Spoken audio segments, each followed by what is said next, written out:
আপনারা দেখছেন Bankura TV breaking news.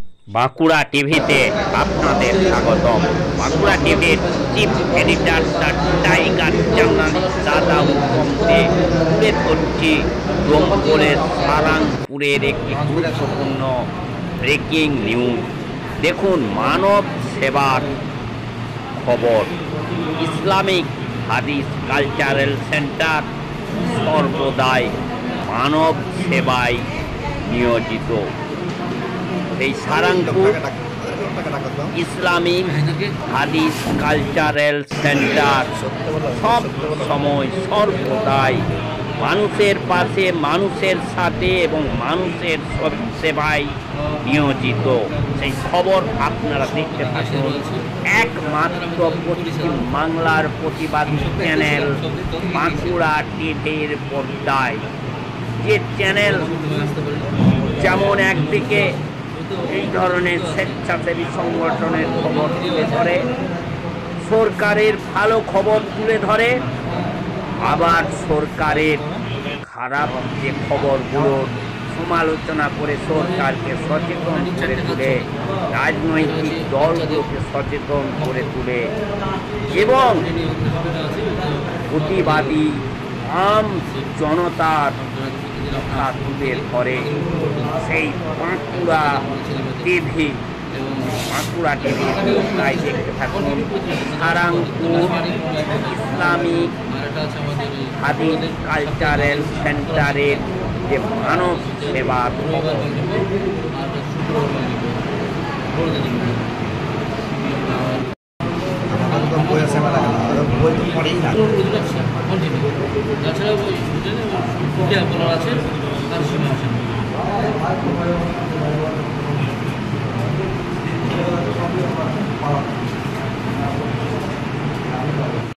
এখানে আমি আমার মা অসুস্থ, তাকে দেখাতে এসেছিলাম।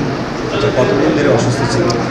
মা এদিকে 1-2 বছর ধরে একটু বেশি অসুস্থ, মানে আগে অন্যান্য চিকিৎসা? হ্যাঁ, আগে অন্যান্য চিকিৎসা করেছি, অন্যান্য ডাক্তারও দেখিয়েছি। হঠাৎ ডাক্তারের নাম মানে আমার একটা বন্ধু স্ট্যাটাস দিয়েছিল হোয়াটসঅ্যাপে, সেখান থেকে জানতে পারি এবং এখানে আসি।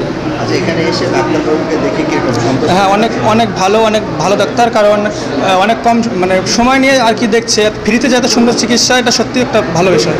আচ্ছা, কোথা থেকে এসেছেন? আমি লস্করপুর থেকে এসেছি। কি নাম? আমার নাম রাহুল মণ্ডল। আজকে আমরা ইসলামিক হাদিস কালচারাল সেন্টারের পরিচালনায় একটি ফ্রি চিকিৎসা ক্যাম্প করা হয়েছে, যে মানুষকে জনসেবা মানে মানুষ সেবার জন্য আমরা জনসেবামূলক একটা কাজ করব বলে এই উদ্দেশ্যটা নেওয়া হয়েছে প্রায় 1 মাস আগে। আজকে সেটা আলহামদুলিল্লাহ বাস্তবায়ন হচ্ছে। এটা আমরা সেই জন্য খুব আনন্দিত। আমরা সেন্টারের পক্ষ থেকে সদস্য এইরকম ধরনের চিকিৎসা ক্যাম্প কেন এটা মাথায় আসে? যে মানুষকে যে আমরা ডাক্তার দেখাতে যাচ্ছি, বিভিন্ন জায়গায় হয়রানি হচ্ছি, ফিস দিচ্ছি, দেওয়ার পরও সেখানে আমরা ভালোভাবে পরিষেবা পাচ্ছি না। সেই জন্য আমরা চাইলাম যে একজন ডাক্তারের মাধ্যম দিয়ে যে সে ডাক্তারবাবু স্বেচ্ছায় পরিশ্রম দিবেন এবং ফিসবিহীন যে চিকিৎসা করবেন, সেটা আমরা দেওয়ার চেষ্টা করলাম সমাজকে। এবং সমাজ সেটা কীভাবে নেবে না নেবে, সেটা সমাজের ব্যাপার, মানুষের ব্যাপার সেটা। আজকে মূলত এখানে কতজন? আমরা এখন পর্যন্ত রুগীর নাম লেখানো আছে প্রায় 52-53 জন মতো।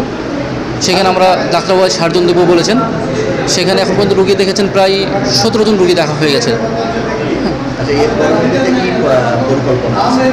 আরও পরিকল্পনা আছে, বিভিন্ন পরিকল্পনা বলতে গেলে আমাদের যেখানে যে একটি স্বতন্ত্র একটা মক্তব আছে, বাচ্চাদের কোরআন শিক্ষার ব্যবস্থা আছে, বড়দেরও আছে, সাপ্তাহিক একটা আছে। সেখানে হয়তো একটা স্বতন্ত্র লাইব্রেরি আছে এবং দাওয়া সেন্টার আছে, বাচ্চাদের মক্তব আছে, কোরআন শিক্ষা মিশন নাম দেওয়া হয়েছে সেটা। আর একটা দেওয়া হয়েছে অসহায় ফান্ড, যে আমরা বিভিন্ন সময়ে গোপনে সেটা আমরা দান করি, কখনো প্রকাশ আমরা আজ পর্যন্ত করিনি। রাতের অন্ধকারে যাই, সেখানে পৌঁছে দিই, এভাবে চেষ্টা করি। আরও পরিকল্পনা আছে যে একটা স্বতন্ত্র একটা প্রতিষ্ঠান, যে প্রতিষ্ঠানটা হবে গরিবের জন্য, অসহায় মানুষের জন্য, যারা কম পয়সায় কম খরচে এখান থেকে সুশিক্ষায় শিক্ষিত হয়ে যেন ভবিষ্যৎ দেশের জন্য কিছু করতে পারে তারা। সেই উদ্দেশ্যে উপলক্ষে এই দাওয়া সেন্টারটা মানে প্রতিষ্ঠিত করা হয়েছে এবং চালানো হচ্ছে। হ্যাঁ, এবং আমাদের আগামী দিন চেষ্টা আছে। হ্যাঁ, লাইব্রেরিটাও মানে জনগণের কাছে সঠিকটা পৌঁছে দেওয়ার চেষ্টাও আছে, যে কোরআন সুন্নাহ আমরা আমাদের দেশে যেভাবে লাঞ্ছিত বঞ্চিত হচ্ছি, সেদিক থেকে যেন আমরা সচেতন মানে নাগরিক হিসাবে আমরা যেন দেশে মানে মাথা উঁচু করে উঠতে পারি, সেই উদ্দেশ্যে আমরা একটা লাইব্রেরি করেছি। যে লাইব্রেরিতে অনেক বই আছে, সেখানে ইসলামিক বই এবং মানে ইসলামিক ইতিহাসের বই সব কিছুই আলহামদুলিল্লাহ এখানে আমাদের আছে। যদি যারা সদস্য হয়ে পড়তে চাই ফ্রি, কোনো এখানে পয়সা লাগবে না, শুধু আধার কার্ড জমা দিবে, দিয়ে একটা লাইব্রেরির সদস্য কার্ড নেবে, নিয়ে তারা সাপ্তাহিক একটা করে বই সংগ্রহ করে পড়বে, 21 দিনের মাথায় জমা দিয়ে চলে আসবে। আবার আর আমার নাম হচ্ছে মোহাম্মদ কাউসার আলী, আমি এখানকার পরিচালক এবং ডাইরেক্টর। আর আমার বাড়ি সারাংপুর, আমি ডঙ্গুল থানায় সিভিক ভলান্টিয়ার কর্মরত। আলহামদুলিল্লাহ খুব ভালো লাগছে এখানে মানুষজনের সাথে কথা বলে, এবং এখানকার পরিবেশ, এখানকার যে ভাইয়েরা আছে খুব ভালো কাজ করছে, এবং এদের যে উৎফুল্লতা এটা আমাকে খুব বেশি মানে আনন্দ দিয়েছে। এবং এখানকার মানুষজন খুব মানে প্রিয়, মানে জনদরদি। তো আলহামদুলিল্লাহ খুব ভালো, এইভাবেই আমাদেরকে কাজ উদ্দেশ্যে কি বলবেন? আরও এগিয়ে যাক। এনাদের তো অনেক অনেক পরিকল্পনা আছে, মাদ্রাসা থেকে শুরু করে আরও অনেক রকম সমাজসেবামূলক কাজের কিছু পরিকল্পনা, যেমন এটা একটা পার্ট।